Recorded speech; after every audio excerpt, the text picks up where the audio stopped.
Hey, how you doing everybody? My name is CherryBoy, and welcome back to Wolf Tales. Let's get right back into it. A few days have passed since you and I had our nighttime discussion. Given time to process what was said, both girls gradually return to their usual selves, and we go back to how we were before our trip to the hot spring. Aside from the occasional sidelong glance, we return to our previous dynamic without incident. Come on, princess, what's taking so long? Just pick a movie and put it in. I need another minute. I've narrowed my choice down to 2 tapes, but I'm having a hard time deciding on one. So watch one tonight and one tomorrow. It's not a big deal. Yeah, but... Fun, can we watch both of these tonight? No, you pick one, you picks one. That's what we agreed on. Aw, no fair. Mirari sulks as she goes back to deciding which movie she wants to watch tonight. Sheesh, Mirari's acting more and more human by the day. I was right to worry about the negative impact of having the girls stay here. They seem to be getting just a little bit too used to human culture. At the rate things are going, they really won't be able to reintegrate back into their pack.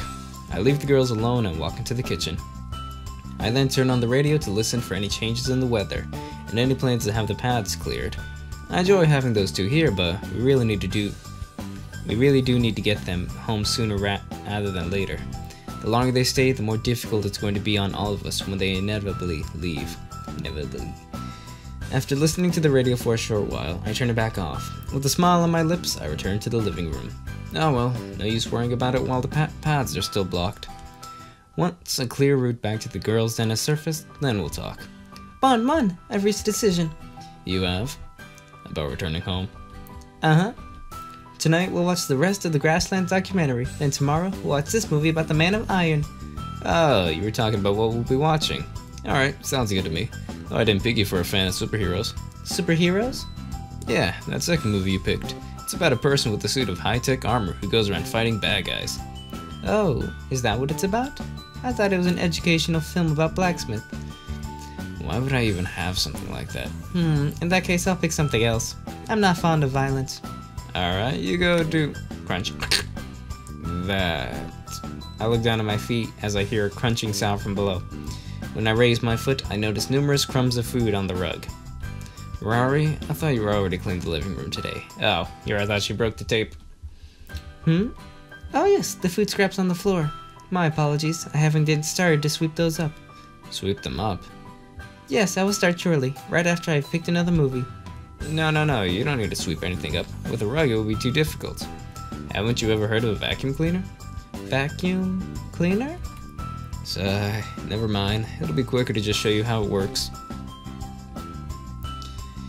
I head into the storeroom and find the vacuum cleaner tucked away in the back corner.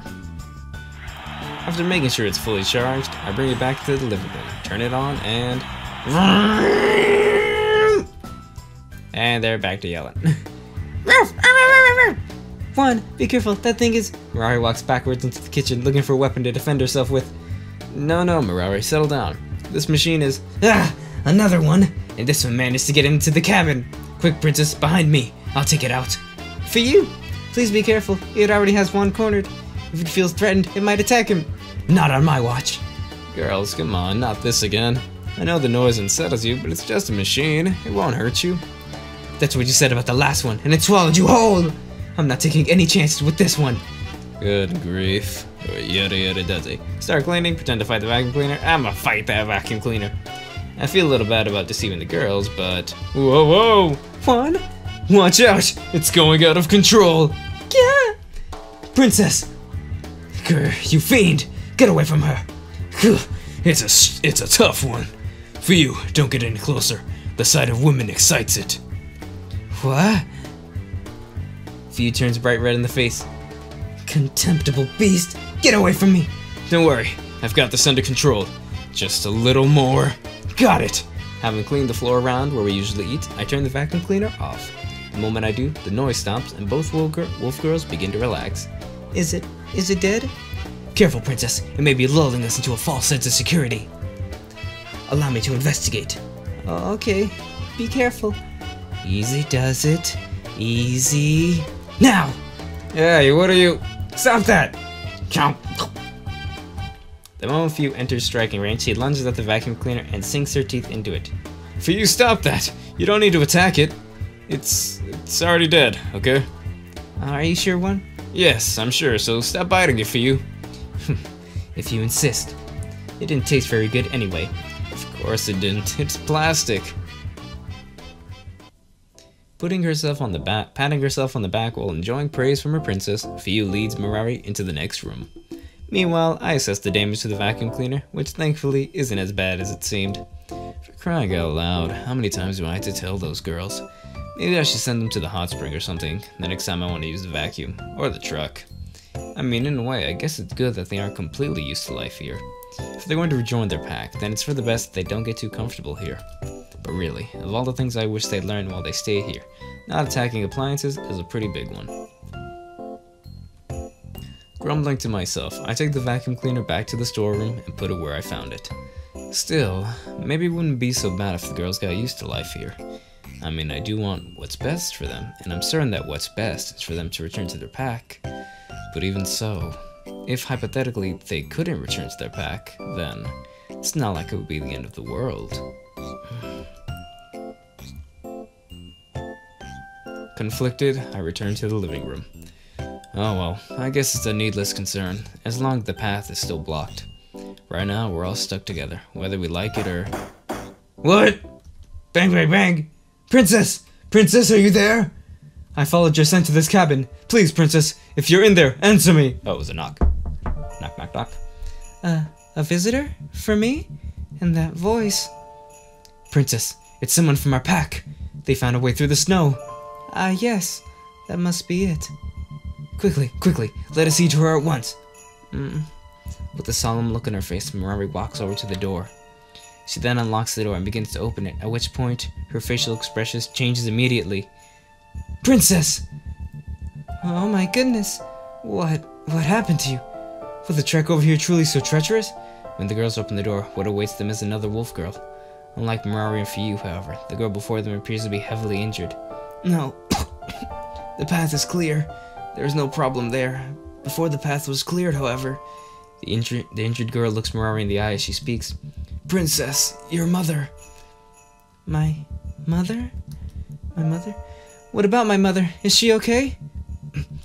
Princess, the avalanche which occurred during your absence, injured many of us, myself included. For every one of us injured by the avalanche, however, 2 more were killed. Among those killed by the avalanche was your mother. The queen is dead? Oh no. No. My deepest apologies, princess, but there is no time for you to grieve. After your mother's passing, you were presumed dead as well. In light of that, a challenge was made for the throne. A challenge? Who would dare?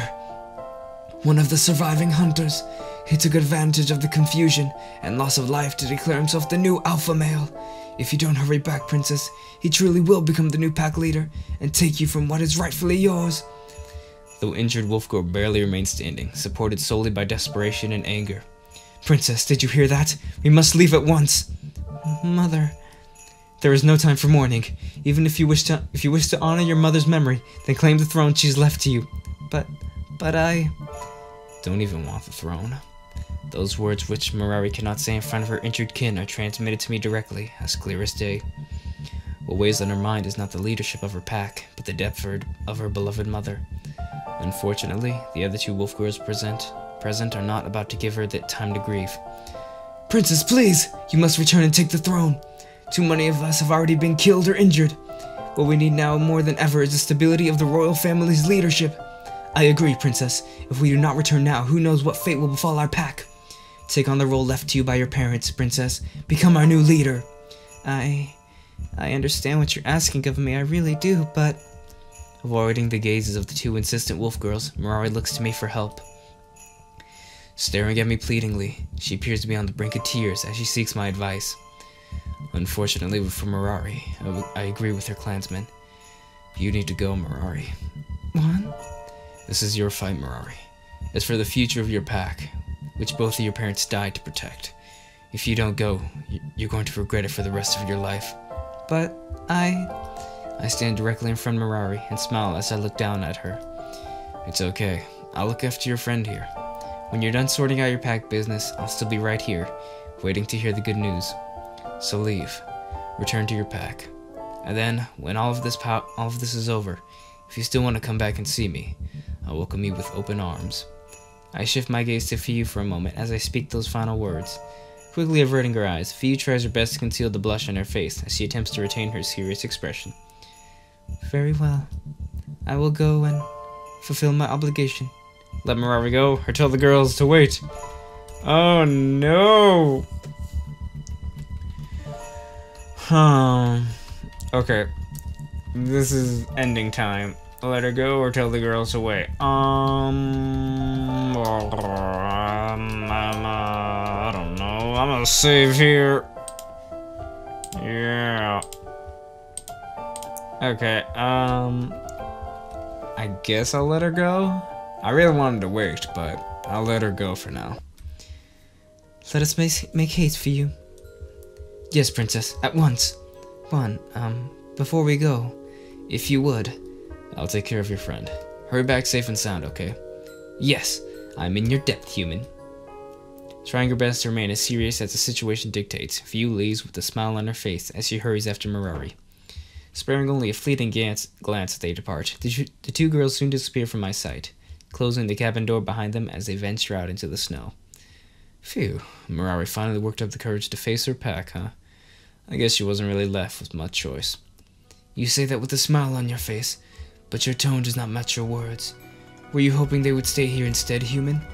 Reminded of my new guest's presence, I grab a first aid kit from the shelf and set it down on the living room table.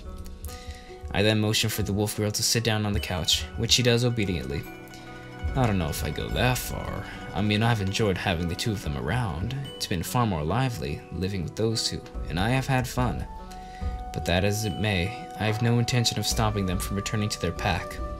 The short time we spent together isn't something over which I'd expect either of them to throw away their pack. Huh. That is a surprisingly rational conclusion for a human. Ouch! Sorry, did that hurt? No, it's fine. These bindings of cloth will aid the recovery process, will they not? Yes, they will. They're called bandages. Are you familiar with human medicine? I have used it before. As a hunter, I must adapt it as situations demand. When the only medicine on hand is that of humans, I will use it. I see. Come to think of it, you're accepting my aid without much of a fight. Shouldn't you be a bit more wary of me? I kind of expected you to act more like Fiyu when she first came here. There is no need for me to be wary. As she says that, the wolf girl brings a single claw to my throat. If you show any signs of hostility, I will kill you without a moment's hesitation. So that's it. I stand corrected. This girl is far more wary of me than Fiyu was. Even if that was not the case, I see no reason not to trust you. Oh, is that so? It is. After all, you have been taking care of the princess and Fiyu for all this time. What's more, both of the girls seem quite fond of you.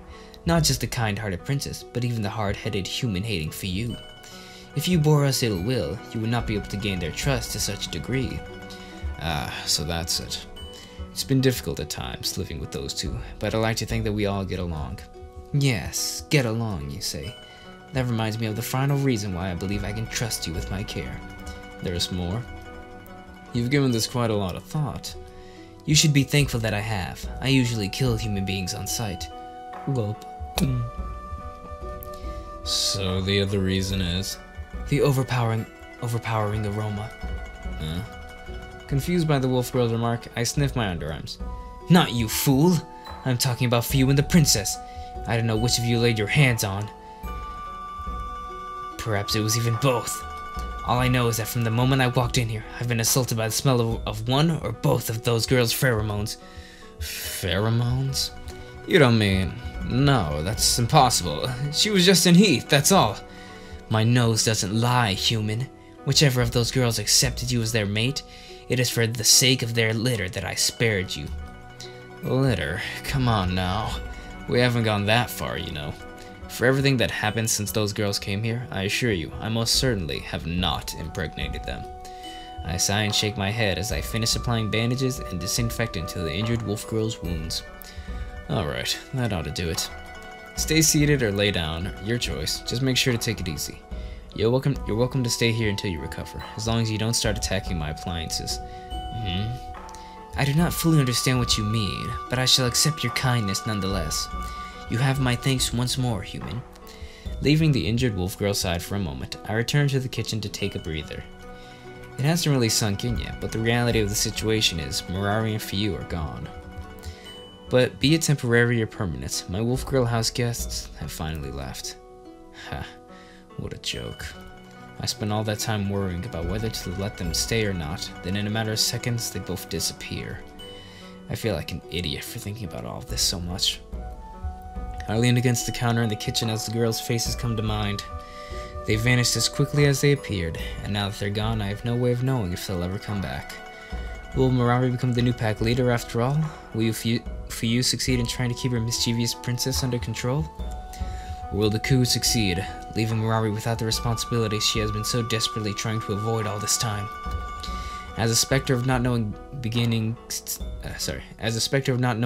to loom over me, I turn my gaze towards the injured wolf girl in the next room. Although she's now bandaged up and looking much better than when she showed up, the girl is still clearly not well. At that moment, I recall 8'U's warning from the past, as well as the injured wolf girl's story. No, I shouldn't jump to conclusions. Those girls know their pack far better than I do. If they left, even knowing what awaited them, then it can't be as bad as what I'm imagining. Besides, even in the worst case scenario, it's not like Mirari would fight the alpha male one-on-one. 8'U and the rest of the pack would back her up, I'm sure of it. Those girls are going to be just fine. I'm sure they'll be back here paying me a visit before I know it. Oh boy. Hours quickly turn into days as I await word of Mirari and 8'U's safety. Left behind, I spend my days living with her injured friend, facing constant reminders that I don't share with her, or with the same relationship that I do with Mirari and 8'U. Before I realize it, a week has passed, and the injured girl is well enough to return to her pack. Just like that, I'm once again left on my own, kept company only by the silence I once craved. No. What? As time continues to pass, I am left guessing as to the fate of my former guests. Mirari and 8'U do not show their faces before me again, nor does the injured wolf girl. Whether they are alive or dead, I have no way of knowing what has happened to them. Perhaps they perished at the hands of the new alpha male? Perhaps Mirari took the throne, leaving herself and 8'U with no time to pay me a visit? Whatever the case, I will never know the truth. Those two girls are gone, and in all likelihood, I will never see them again. No! No! Bad end! Bad end! Very bad end! Oh. Okay. I'll fix that. The next time around, I'll fix it. Thanks so much for watching. I'm sorry for the bad end, but I'll get better next time. So, thank you so much for watching, everybody. If you enjoyed it, please leave a like, comment down below, and please hit that subscribe button and that notification bell, as that would be epically appreciated of you. As always, my name is CherryBoy, and I will see you in the next video. Bye!